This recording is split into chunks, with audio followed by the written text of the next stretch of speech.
Which one would you rather choose, 2 strokes or 4 strokes? For instance, this is me after 2 strokes, and this is me after 4 strokes. Can I choose none? This long debate spans well over 100 years of which technology is better, the 2-stroke engine or the 4-stroke engine.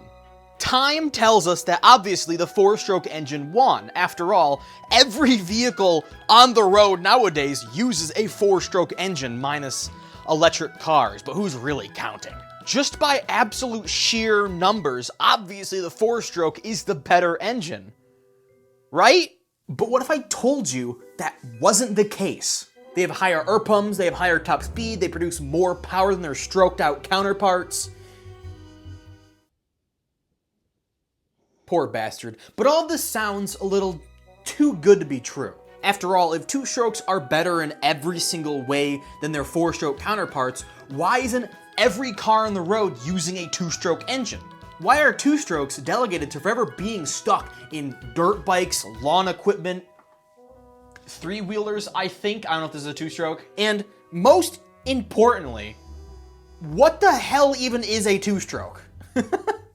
If you don't know anything about engines, the words coming out of my mouth are nothing more than spaghetti soup. 2-stroke this, 4-stroke that. What does that even mean? So let me explain what exactly a 2-stroke even is before somebody's head explodes. Or before somebody has a stroke. I should really call 911. This is your cylinder, or as I like to call it, an antiquated explosion chamber. Your car's engine usually has maybe 3 to 6 of these bad boys, maybe even more if you're a high baller. In every single one of these cylinders is where your car gets its power from. Gas and air squirts into this chamber. The piston, or the platform at the bottom of the chamber, pushes up and compresses that gas and air mixture into a really small space. A spark plug ignites it, and boom, it gets forced all the way back down. And that explosion and pushing the piston back down is where you get your power from. That is how your vehicle moves. But then the piston takes a moment to catch its breath. Instead of immediately getting into the next explosion, it instead takes one cycle, I guess, to just move the piston up and back down to exhaust all the fumes that burnt gas made. No explosions happen on this cycle. This is literally just the piston taking a moment to exhaust all the nasty stuff out of its cylinder. And then the next cycle, it happens again, the explosion. It squirts gas and air in, it compresses, it ignites, it goes down, and then it goes back up to exhaust all the fumes. Got that? It's a big cycle. Or in other words, suck, squeeze, bang, blow. Suck, squeeze, bang, blow. That's actually really funny that's all the cycles of an engine because I did all those things to your mom last night, actually. Oh, brother, this guy stinks! Anytime the piston moves at all is 1 stroke. So when the piston explodes downwards, that's 1 stroke. Piston moves up to exhaust the fumes, that's 2 strokes. In total, this entire cycle is 4 strokes.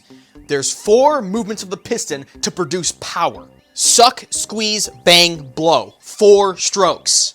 This is literally how every single vehicle on the road today, minus electric cars, work. They work via this method. So by the name of the other engine, the 2-stroke, you can already tell what's different.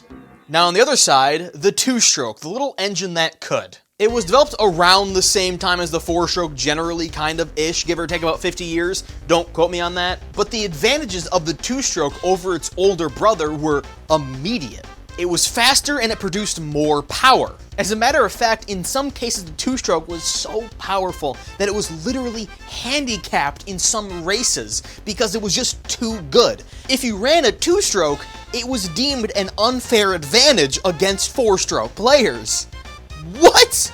How is that okay? You put restrictions on an engine for being too good? Actually get out of here. So, compared to a 4-stroke, how does a 2-stroke work? Mostly on thoughts and prayers. The way in which this engine works, despite having overarching similarities to a 4-stroke, it's like black magic. The 4-stroke has to take time to, go up, go down, put gas in the chamber, go back up, boom, go down. It's all really boring, right? In comparison, the two-stroke does something insanely smart. Although on the surface, it kinda does have all the steps of a four-stroke. So how does the two-stroke manage to cut the number of steps in half? What the two-stroke basically does is it combines the different cycles of four strokes into less strokes. It's basically multitasking strokes. So instead of having to take all that boring, useless time of, exhausting the fumes, going back down, putting air and gas into it, instead, it does those things at the same time. Now, how is that possible? Well, good golly, if you paid for the entire engine, you're gonna use the entire engine. The four-stroke limits its entire combustion process into this upper area, above the piston, while the two-stroke uses both above and below the piston. I know, crazy, right? So while explosions are happening up here, down here, the two-stroke is preparing its next yummy batch of gasoline. Instead of moving the entire piston up again to exhaust all the fumes, instead what the two-stroke does is when it goes down, it pushes that gas-air mixture down here up into this chamber to use the pressure to exhaust all those fumes. This is literally black magic, right? Am I going fucking crazy here? So it's doing all of these different cycles at the same time. Once again, unlike a four-stroke, all of this is happening at the same time. Once again, it's like multitasking. What this practically means is that while in a four-stroke, only one stroke out of four is actually producing power, in a two-stroke, every other stroke is producing power. It's one after the other, after the other, after the other. It does not stop. While the four-stroke catches its breath, the two-stroke is producing double the power. So, great. The two-stroke is better than the four-stroke in literally every conceivable way, right? Why doesn't every car use a two-stroke engine design? Why did the world decide to willingly abandon a far superior technology for an inferior one?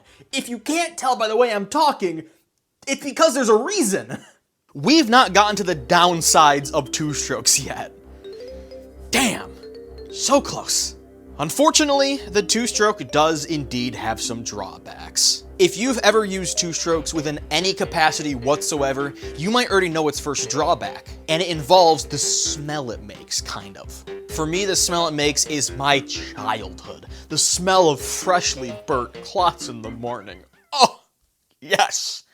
Yes! Because the two-stroke uses both the area above and below the piston for its boom-boom cycles, that means that the crankcase, or this bottom spinny area, cannot have oil in it, which is a bit of a big deal. And unfortunately, two-strokes did not find some revolutionary way just to completely get rid of oil in cars completely, which is a shame. Two-strokes still need oil like any other engine on the planet in order to operate. So how does the two-stroke not immediately blow itself up? The solution, much like the rest of the two-stroke, is a very, very clever solution. To get around this limitation, two-strokes use oil in its fuel. Yes, they put oil in the fuel, in the gas. When the piston moves up, it creates a vacuum, which pulls in fresh fuel and air mixture, and now oil mixture, into the bottom cylinder. While it's in there, the oil and the fuel lubricates the crankcase, the crank pistons, whatever is down there. And that's how it gets its lubrication, from the oil in the fuel. Now, this is a very clever solution, but it's unfortunately not exactly perfect. One drawback is that this is objectively a worse design than a four-stroke. With a four-stroke, I mean, literally just go to any gas station ever, put in the fuel pump, and leave, right? But with a two-stroke, unfortunately, you need to manually measure out oil in the fuel. You need to carry around oil, and you need to carry around a measuring device, and you have to measure out exactly the right amount to put into the fuel. Now, some more advanced two-strokes do indeed have a separate gas container just for oil, but once again, you also need to make sure that's still topped up, which is still objectively worse than the four-stroke, which is literally just put fuel in. Another thing that some people say is that two-strokes are less reliable than four-strokes. I've not ever experienced that. The two-strokes I own have lived just as long as my four-strokes, so take that as you will, but let's move on. While editing this video, I realized I didn't really explain much about the reliability of two-strokes. Let me expand on that just a little bit. Although on the surface, two-strokes seem more complicated than four-strokes. After I gotta put oil in the fuel, I gotta do all this crazy stuff. In reality, two-strokes are actually a lot simpler mechanically than four-strokes. In the diagram I was showing, just like the piston wall, there's actually a lot more to four-stroke engines than two-stroke engines. I'm not showing all of the supporting stuff that goes around a cylinder to make this stuff work. You need to have like a timing chain, you need to have a camshaft, a rocker arms, you need to have springs and valves on each cylinder. Four strokes are a lot more complicated than two strokes. Once again, my diagrams are purposefully extremely simplified. So you're not seeing all the valves and stuff and everything around this engine. With a two-stroke, there's just simply a lot less that can go wrong. This is why earlier in the video I said two-strokes run on Blackmagic, because unlike four-strokes, which have all these complex mechanisms making sure that the engine works properly, the two-stroke runs on just like pressure, right? Like piston goes up, it sucks in like the gas and fuel mixture and oil mixture. Piston goes down, it pushes it up and exhausts it out. That's all just physics. There's nothing mechanical with that process. It's just physics pushing air around, right? So that's why I like to say it runs on Blackmagic, because it's so crazy simple. Anyways, don't let my diagrams fool you. The two-stroke is a lot more simple than the four-stroke, okay? Okay. Get back to the video now. The next big disadvantage of two-strokes is everyone's favorite word, emissions. While two-strokes use its fuel, its air, and now its oil to push the exhaust out of the cylinder, it's unfortunately not exactly perfect. Some unburnt fuel, oil, and air do manage to escape out that exhaust port. This means that two-strokes really aren't the most cleaning burning engines in the world. Plus, oil being in the fuel means that not only are you burning all the nasty stuff that gas makes by itself, but on top of that, also all the nasty biochemicals of burning oil. Is biochemicals the right word? I don't know. Anyways, that means that when this mixture is successfully detonated, even all the exhaust has extra pollutants in it. Around the 1990s, the US government randomly got a hair up its ass and started really hyper-focusing on emissions, which sounds great on the surface. And with a huge suite of new regulations, unfortunately, two-strokes just simply weren't clean burning enough to make it. You also have to understand that two-strokes were very predominant within motorcycles. They weren't ever really popular within cars, at least within the US. I mean, there were cars with two-strokes in the US, but I'm just saying, generally, they weren't very that popular in cars. Their biggest market was motorcycles. For the size of motorcycle, to the amount of emissions they put out, it just simply was not up to snuff and did not pass the sniff test. Sniff test, that's funny. To make matters even worse, two-strokes have a certain characteristic to them, and that is that you can literally see the exhaust. With a lot of gas cars, unless it's like really cold outside, you cannot see the exhaust. So, going into the 2000s, two-strokes were pretty much dead. In modern day, two-strokes are pretty much entirely extinct.